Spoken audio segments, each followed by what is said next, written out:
Maraming final na impeachment, tapos dumating sa Committee on Justice, pwedeng magbotohan ng House, tapos i-consolidate o maglalabas sila ng kung ano yung articles of impeachment.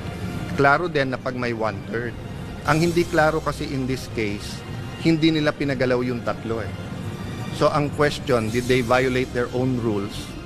Posibleng hindi na umabot sa paglalabas ng ebidensya ang impeachment trial kay Vice President Sara Duterte. Ito ang isa sa mga posibilidad na nakikita ni Senador Alan Peter Cayetano sa pag-usad ng impeachment case laban sa pangalawang Pangulo. Kasunod ito ng pahayag ni Senate President Francis Chis Escudero na maaaring madismiss agad ang kaso kung may magmosyon at pagbotohan pabor sa pagpapawalang bisa nito. Paliwanag ni Senador Cayetano, maaari lang umabot sa pagpipresinta ng ebidensya kung matiyak na may jurisdiksyon ng impeachment court sa kaso. Ang unahin mo parati ay jurisdiction. Ano ba ang basihan ni Senator Bato nung sinabi niyang i-dismiss? Kasi daw unconstitutional kasi more than one impeachment filed in a year.